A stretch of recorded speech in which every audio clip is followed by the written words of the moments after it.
안녕하세요. 한국전기오이즈입니다. 자, 이번 영상에서는 전기기능사 전기이론의 100문제 문제풀이에 대해서 한번 해보도록 하겠습니다. 자, 전기이론이라고 하는 거는 일단 우리가 과목으로 분류를 할 때 크게 세 가지 이제 과목으로 얘기를 하는데요. 첫 번째가 이제 전기자기학, 그 다음에 이제 두 번째가 전기 응용, 그 다음에 이제 세 번째가 회로이론. 요게 이제 합쳐져서 우리는 전기이론이다. 이렇게 이제 얘기를 합니다. 자, 지금 현재 22년도 기준 현재 같은 경우에는 우리 기능사 같은 경우에 전부 다 이론기기 설비가 CBT 시험으로 이제 랜덤으로 이제 문제가 나오다 보니까 번호는 그렇게 이제 크게 중요하진 않아요. 과거 시험 90년대, 2000년대 초반 요런 때까지만 하더라도 이론은 1번부터 20번, 기기는 21번부터 40번, 설비는 41번부터 60번 이렇게 딱 정해져서 나왔다라고 한다면 지금은 이제 CBT 시험으로 이제 바뀐 다음부터는 설비가 1번 문제 나올 수도 있고 기기가 3번 문제로 나올 수도 있고 이런 식으로 랜덤으로 이제 나오기 때문에 번호상에서는 이제 크게 중요하진 않습니다.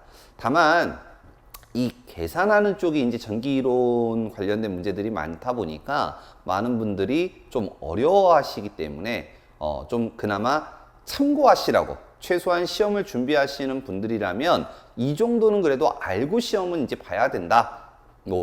이런 개념으로 해서 이제 문제풀이를 하는 거니까 참고하시기 바랍니다. 요거 문제 관련된 것들은 이제 저희 학습자료실에 문제하고 답하고 요렇게 이제 따로 해서 이제 그 압축 파일로 이제 올라가 있으니까 필요하신 분들은 다운받아서 사용하시면 될 것 같습니다. 자, 한번 해보죠.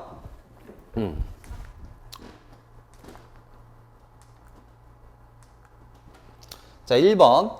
자, 암기 문제가 이제 바로 나오죠. 한 개의 전자 질량은 몇 킬로그램이냐 라고 이제 얘기를 했는데 9 곱하기 10의 마이너스 31승 2번 되겠죠. 요런 거는 좀 쉽게 좀 외워주시면 될 것 같고요.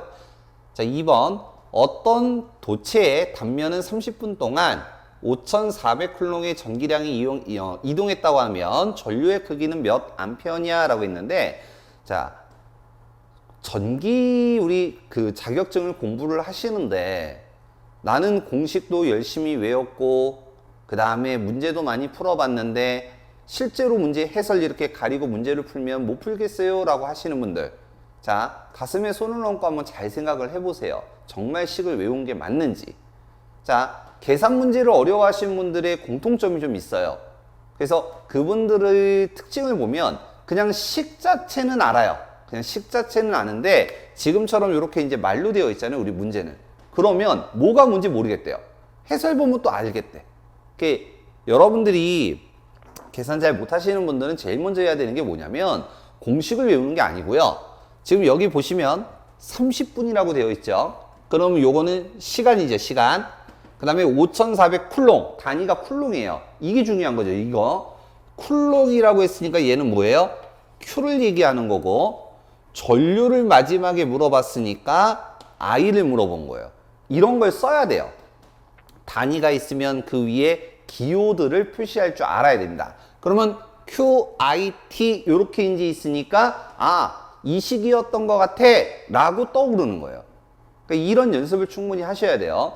참고로 전기량 또는 전하량이라고 하죠. Q는 IT, 요게 이제 가장 기본식이고 Q의 단위가 쿨롱이죠. 그 다음에 Q의 대표적인 식이 또 뭐 있어요? CV라는 식이 있죠. 요 두 가지 정도는 이제 기본적으로 좀 알고 계셔야 됩니다. 자, 이제 그 중에서 지금 주어진 게 전류, 시간, 전하 요렇게 되기 때문에 요 식을 쓰는 거고, I를 물어봤으니까 I 남겨놓고 넘기면 요렇게 될 거고, Q가 5,400. 자, 시간은 우리는 기본 단위가 세크예요, 세크. 초 단위를 기준으로 합니다. 근데 30분이라고 했으니까 1분은 60초. 그래서 곱하기 60 요렇게 들어가는 거죠. 자, 그래서 요거 계산하시면 3번 냅니다. 자, 반드시 기호와 단위는 영어 단어 외우듯이 반드시 외워주셔야 돼요. 자, 3번. 24 쿨롱. 그러면 여기 Q죠, Q. 전기량이 이동해서 144줄 에너지죠. 줄, 에너지 W 했을 때 기전력은 얼마냐 라고 이제 했는데 우리 에너지 관련된 식들이 굉장히 많아요. 굉장히 많고요. 뭐 에너지 할 때 우리가 제일 먼저 떠올려야 되는 건 뭐냐면 단위인데 에너지는 줄 단위를 쓰는데 와트하고 세크를 갖다가 곱했을 때 나오는 게 줄, 에너지 단위예요. 그리고 여기에다가 0.24라고 하는 것을 곱하면 뭐가 돼요? 칼로리가 되는 거죠. 요거 반드시 외워 놓으셔야 됩니다. 자, 근데 이제 여기에서 전하 또는 전기량이라고 이제 하는 거, 요 놈이 144주를 일을 했을 때 기전력은 어떻게 되냐? 전압차에 의해서 전하가 이동을 할 때 이 이동하면은 에너지가 발산이 되는 거죠. 자, 쉽게 얘기하면 이런 거예요. 제가 여기 가만히 있어요. 아무 말도 안 하고 가만히 있으면 저는 일을 한 거예요? 안 한 거죠. 내가 말을 계속 하거나 어딘가로 이렇게 이제 계속 이동을 했을 때 이동을 해야지만 에너지가 발산이 된 거거든. 그래서 우리가 말하는 에너지는 전하가 전압의 차에 의해서 이동했다. 반대로 얘기하면 전압의 차는 전하가 에너지에 대해서 얼마만큼 차이가 발생했느냐에 따라서 나타나는 것을 전위차라고 한다. 뭐 이렇게도 얘기해요. 그래서 지금 요 식을 하나 기억을 해 두셔야 되고, 지금 기전력을 물어봤으니까 요걸 얘기하는 거고요. 전기량, 전하량 요거 24, 에너지 144. 따라서 정답이 3번 되겠습니다. 6V. 자, 다음 4번. 자, 기출문제 많이 풀어보신 분들은 이 문제 많이 보셨을 거예요. 자, 1.5V V 전위차로 3A의 전류가 2분 동안 흐를 때 한 일은 어떻게 되느냐라고 이제 했어요. 방금 전에 W는 이제 QV라는 식을 썼죠. 단위가 에너지. 자, 근데 우리 앞에 문제 2번 문제였던가요? 거기에서 전압 Q는 뭐라고 그랬어요? IT다 라고 했죠. 전압 Q는 IT. 그러면 지금 전류가 3A라고 했고요. 2분이라고 했으니까 곱하기 60. 지금 우리는 기준 단위가 세크인데 분이라고 했으니까 60 들어간 거죠. 그 다음에 전압은 지금 1.5V. 자, 여기서 요거 계산하라 하면은 정답이 3번 됩니다. 자, 5번. 아, 쉬운 문제. 요런 거 나오면 땡큐 그러는 거죠. 자, 3ohm의 저항이 5개, 4ohm의 저항이 5개, 5ohm의 저항이 3개일 때 모두 직렬 접속이 돼요. 직렬은 다 더하는 거니까. 그러면 3 곱하기 5, 4 곱하기 5, 5 곱하기 3. 요렇게 되겠죠. 정답 2번. 6번. 이거 많이들 헷갈리시는데 문제 유형이 이제 요게 몇 가지가 있는데 답만 외우시면 안 돼요. 한 번쯤은 생각을 해보시기 바랍니다. 그림과 같은 회로의 저항이 R1, R2, R3, R4. R1의 저항값이 제일 크네요. R4가 제일 작고요. 이때 전류가 최소로 흐르는 저항은 어떻게 되느냐라고 했어요. 자, 우리 ohm의 법칙에서 전류는 저항분의 전압이죠. 그러면 저항값이 가장 크면 전류는 최소가 되겠지. 즉, 뭐 찾으란 얘기냐면 저항값 요 4개 중에서 저항값이 가장 큰 거를 찾으면 전류가 최소가 되겠다. 이걸 얘기하는 거예요. 그래서 이거 제일 큰 거 찾아라. 이런 얘기예요. 자, 그러면 볼게요. 지금 R1, R2, R3, R4가 이렇게 되어 있는데 저항값이 제일 큰 거니까 R1 그냥 바로 찍으면 바로 틀리는 거죠. 왜냐면 이제 그림이 주어졌으니까. 지금 보니까 여기 R1에 흐르는 전류를 I1이라고 한번 해보고요. 여기 흘러가는 전류를 I2, 여기 흘러가는 전류를 I3, 여기 흘러가는 전류를 I4라고 하겠습니다. 지금 각각의 전류가 얼마인지는 몰라요. 숫자가 주어지지 않았기 때문에. 그런데 우리는 키로이오프의 전류 법칙에 의해서 나가는 전류와 되돌아오는 전류는 항상 같고 총합은 항상 0이다. 이걸 이용하면 일단 얘는 I1은 병렬이니까 3개 다 더해서 I2, I3, I4라는 거를 알 수 있겠죠. 그 중에서 3개를 더해야 얘랑 같기 때문에 얘는 전류가 최대가 될 겁니다. 얘는. 근데 우리는 문제에서 최소를 물어봤죠. 그러면 이 3개 중에서 찾으란 얘기예요. 얘는 최대니까. 자, 그러면 이 3개 중 I2, I3, I4 중에서 저항값이 최대가 돼야 전류가 최소가 된다라고 그랬죠. 그러면 요 놈은 최대니까 빼고 나머지 3개 중에서 가장 큰 거는 R2, 요 I2가 되겠네. 여기에 흘러가는 전류. 얘가 제일 크니까. 그래서 정답이 2번이 되는 거죠. 자, 다음 7번 보죠. 다음 고유저항의 단위는 어느 것이냐라고 했는데 우리 고유저항은 이제 로우라고 쓰죠. 로우는 옴메타. 정답 1번. 자, 참고입니다. 고유저항의 욕수를 우리는 K 또는 뭐 도전율, 전도율, 전도도 이렇게 이제 부르고 K의 단위는 자, 요거 뒤집어요. 요거 옴 뒤집어. 그러면 요렇게 되죠. 우리는 얘를 모호라고 부르죠. 모호. 여기 곱하기니까 나누기. 요거 미터. 요게 도전율의 단위. 그래서 고유저항의 단위도 이제 물어보긴 하지만 도전율의 단위도 이제 많이 물어보기 때문에 같이 꼭 기억을 해 두시기 바랍니다. 기능사는 단위를 잘 기억해야 돼요. 단위를. 자, 다음 8번. 직류전압의 측정 범위 확대에서 사용되는 계기는 어떻게 되느냐라고 하는데 배율기죠. 물론 배율기인데 자, 우리가 실제 생활에서 전압을 측정하고 싶은 거예요. 내가 전압을 측정하고 싶어. 그러면 어떻게 하느냐면 병렬로 합니다. 기기를 멀티테스트기, 전압을 측정하는 기기를 병렬로 갖다가 대서 측정을 해요. 우리 전압이 다 병렬이기 때문에. 만약에 내가 전류를 측정하고 싶다. 그럼 어떻게 하냐면 얘는 직렬로 측정을 해요. 실제는. 자, 그런데 지금 나와 있는 이 배율기하고 분류기. 제가 웬만하면 빨간색 안 쓰고 싶은데 이건 어쩔 수 없어. 전압이기 때문에. 배율기하고 분류기는 좀 분류를 해야 돼요, 여러분들이. 자, 이 배율기하고 분류기는 너무 어렵게 생각하지 마시고 이렇게 생각하면 돼요.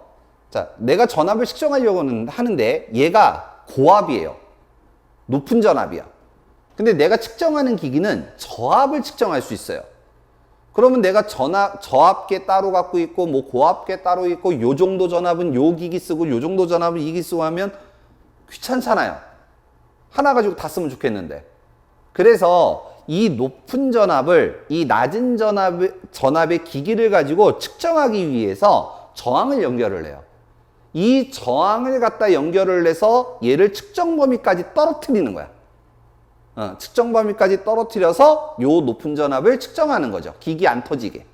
그래서 이 저항을 어떻게 연결하느냐, 직렬로 할 것이냐, 병렬로 할 것이냐, 이게 배율기, 분류기 문제예요. 물론 계산 문제도 있지만. 그러면 이제 내용은 일단 그렇게 되고요. 간단하게 얘기하면 우리 실제로는 이렇게 하거든요. 이렇게 되는데 배율기, 이건 전압이죠. 분류기, 이건 전류고요. U자가 이제 전류 U자니까. 그러면 요거 무조건 뒤집으면 돼. 얘 병렬이니까 여기는 그 저항을 직렬로 연결하고요. 요거 직렬이죠. 그 저항을 병렬로 연결하는 거야. 그래서 실제로는 요거만 딱 이제 외우고 우리 실제 일을 할 때는 이제 이걸 해야 되니까 얘네들은 그냥 반대로 뒤집으면 돼요. 그래서 암기 요령이니까 참고로 알고 계시면 될 것 같고요. 정답이 4번. 전압이니까 전류였으면 변류기가 되겠죠. 그래서 요거 인지 나오죠. 전류기 측정 범위를 확대시키기 위해서 전류기와 병렬로 접속하는 것은 어떤 기기냐? 어떤 기기냐? 이거 얘기하는 거고 전류니까 분류기 1번 되겠습니다. 자, 10번 이제 법칙 문제인데요. 회로망은 임의의 접속점에 유입하는 여러 전류의 총합은 0이다. 항상 0이다. 나가는 것과 들어오는 것 합치면 다 0이다. 키로일프의 전류 법칙이라고 하죠. 그리고 굳이 따지면 1법칙 KCL 키로요프 커렌트 전류 로우 법칙 이렇게 되겠습니다. 4번 되겠고요. 11번 회로망에서 임의의 폐회로에 각부에 흐르는 전류와 저항의 곱은 여기까지 딱 보고 전류 보이니까 키로요프 1법칙 찍으시는 분들 되게 많아요. 아니에요. 전류와 저항의 곱은 전류하고 저항을 곱한대요. 그럼 뭐예요? 전압이잖아. 전압. 뒤에 더 있어. 그 폐회로에 흐르는 있는 모든 기전력의 대수합과 같다. 전압의 합과 같다. 전압을 얘기하는 거야. 전압. 그래서 키로요프의 2법칙 KVL이라고 하죠. 2번. 자, 이건 참고입니다. 하나는 KCL, 하나는 KVL, 하나는 전압법칙, 하나는 전류법칙. 이걸 다 알아요. 근데 1법칙이 전류인지 전압인지 2법칙인지 전류인지 전압인지 이게 헷갈리는 거야. 그래서 그냥 이건 암기 요령입니다. A, B, C 먼저 나오죠? 1법칙. V 나중에 나오니까 2법칙. 그냥 암기 요령이에요. 참고하시면 되겠고요. 자, 12번. 1kWh는 몇 킬로칼로리냐? 그냥 외워도 됩니다. 그냥 외워도 되는데 단위 변환 요거는 아까도 얘기했지만 반드시 외워 놓으셔야 돼. 자, 지금 킬로는 10의 3승, 그러니까 1000W란 얘기예요. 1000W에다가 아워, 1시간이죠. 초 단위로 바꿉니다. 3600초. 그 다음에 칼로리예요. 자, 지금 와트하고 세크를 하면 얘가 공세개 요렇게 되는데 이거 줄이야, 줄. 여기까지는. 와트하고 세크를 곱하면 줄이에요. 근데 여기에다가 0.24를 갖다가 곱하면 칼로리가 된다라고 그랬죠? 칼로리. 그 다음에 이제 공세개 빼면 킬로칼로리 이렇게 하면 되는데 자, 이건 참고입니다. 그냥 외우시면 돼요. 1kWh는 860kcal인데 요거하고 곱하면 864 얼마 이렇게 나와요. 근데 이걸 왜 860을 쓰냐면 이 0.24가 딱 떨어지는 값이 아니에요. 0.23891247 쭈르륵 가는 숫자야. 그래서 요걸 반올림해서 그냥 0.24라고 얘기를 하는데 이건 약속으로 정해놓은 거예요. 1kWh는 계산상에서는 이 값이 나오지만 실제 값을 적용하면 얘가 더 가까우니까 이걸로 하자라고 약속을 한 거예요. 그래서 1kWh는 860kcal로 하고 있는 겁니다. 참고하시고요. 그래서 정답이 4번. 자, 13번. 100V 500W 전열기를 90V에 사용 시 소비 전력, 유효 전력 값은 어떻게 되느냐? 쉽게 얘기하면 이런 겁니다. 스탠드가 이렇게 이제 있고요. 전구가 하나가 이렇게 이제 있어요. 근데 여기가 100V야. 그럼 이제 여기 전구에서 이제 불이 켜지겠죠? 요 놈의 전력 값을 측정했더니 얘가 얼마냐면 요거를 뭐 P1이라고 할게요. 500W다. 지금 이런 얘기입니다. 요게 이제 V1. 근데 이거를 90V로 바꿨다라는 얘기야. 이거를. 그렇다면 요 놈의 전력의 값은 얼마가 되겠느냐 이런 얘기죠. 자, 전압이 바뀌면 전류는 바뀌어요. 압력에 대한 세기가 바뀌었기 때문에 흘러가는 전류도 바뀌어요. 그러면 그거에 따라 영향을 받는 전력의 값도 바뀌는 거죠. 근데 여기에서 바뀌지 않는 게 있어요. 그게 뭐냐면 요 놈이 가지고 있는 고유 저항은 바뀌지 않아.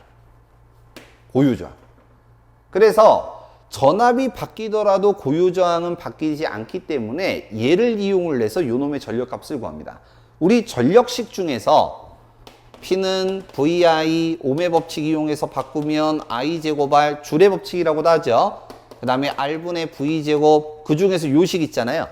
P는 R분의 V 제곱. 전압은 90V고 우리 요 저항값만 이제 구하면 요 전력값을 구할 수 있는 거예요. 뭐 굳이 따지면 P2.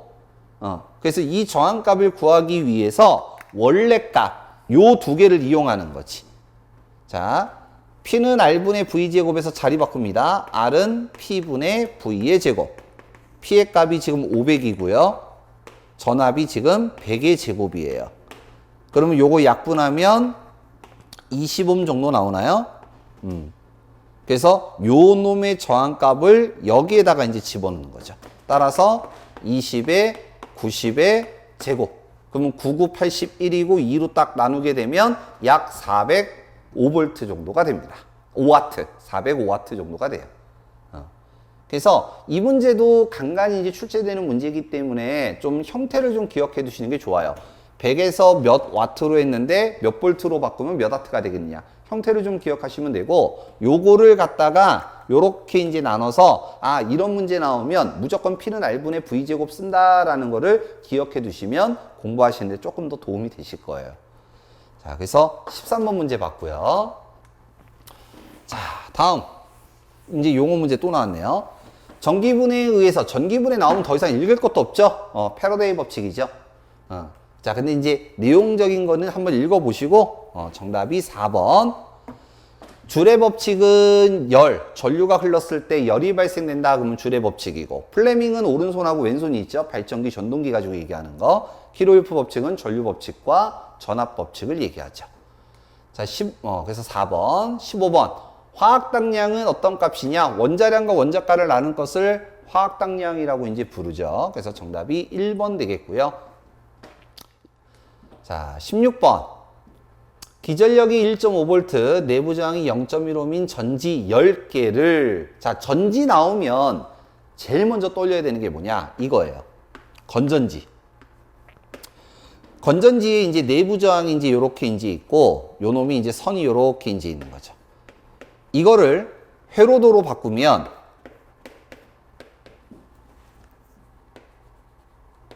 요렇게 돼요. 그래서 여러분들은 문제에서 이 전지 얘기만 나오면 제일 먼저 이 그림부터 떠올리셔야 돼요. 여기서부터 시작이야. 자, 이제 봅니다. 기전력이 1.5V, 건전지가 1.5V예요. 우리 집에서 건전지 쓰는 거 있죠? 리모컨 같은데. 이게 1.5V죠. 이게 지금 몇 개예요? 1.5V 내부 저항이 0.15이 10개래요. 그러면 1.5V가 10개니까 여기가 몇 볼트란 얘기예요? 15V란 얘기고, 요 내부 저항이 0.15인 애가 10개니까 합성을 하면, 합하면 얘는 1옴이라는 얘기지. 이때 직렬로 연결하고 2옴의 저항을 가진, 이게 무슨 얘기냐면 여기에 이렇게 전구를 단 거야. 전구. 요 놈이 2옴이라는 얘기예요. 그러면 이제 여기에다가 요렇게 해서 여기 아래 값이 뭐 2옴 이런 식으로 하면 되지. 보통 내부 저항은 요거 스몰 r 요렇게 쓰죠. 일반적으로. 그래서 요렇게 되고, 이때 흐르는 전류 물어봤어요. 그럼 전류 물어봤으니까 저항이 있고 전압이 있으니까 옴의 법칙. I는 R분의 V. 그럼 아래 값 직렬이니까 두 개 더해서 3, 15. 그래서 5V 이렇게 되는 거지. 문제는 간단해요. 그래서 정답이 4번인데 여기서 두 가지만 여러분들이 좀 기억을 해줬으면 좋겠어요. 그게 뭐냐면, 우리 기능사에서 이 전지 얘기 나오면 대부분 다 이 문제야. 다 이 문제고, 이 상황을 식으로 좀 만들 줄 알았으면 좋겠어요. 식으로. 자, 먼저 전류 I는 저항분의 전압, 즉 R분의 V예요. 근데 요 놈 내부 저항 R 플러스 요 외부 저항이죠. 요 건전지. 요거 R. 여기까지 이해되죠? 요거 더하기 요거 분의 V. 여기까지 이해되시죠? 자, 근데 지금 보면은 건전지 개수가 항상 바뀌어. 어떨 때는 3개, 어떨 때는 5개, 어떨 때는 10개. 몇 개인지 몰라. 그러면 이 건전지는 요 놈이죠. 요 놈. 건전지하고 내부 저항에만 영향을 주잖아. 이게 10개가 있다라는 게 아니니까. 그러면 여기에다가 NV, NR 이렇게만 들어가면 되거든요. 그래서 가급적이면 이 식도 요 그림과 함께 기억을 해주셨으면 좋겠습니다. 이 문제 유형에서 가장 어려운 거는 문제에서 전류가 주어지고요. 요거 구하라는 거. 저항 R 구하는 거. 요게 이제 그나마 요 유형의 가장 어려운 문제예요. 그래서 참고해 두시면 될 것 같고요. 자, 다음 17번 용어네요. 자, 열전온도계의 원리는 무슨 효과를 이용하느냐? 열전온도계 쓰는 게 이제 뭐 요런 거죠. 두 개의 금속이 있어요. 하나의 금속과 또 하나의 금속. 요거를 요렇게 이제 붙여서 되면 안 되고요. 요렇게 떨어뜨려서 폐회로가 구성이 돼야 돼.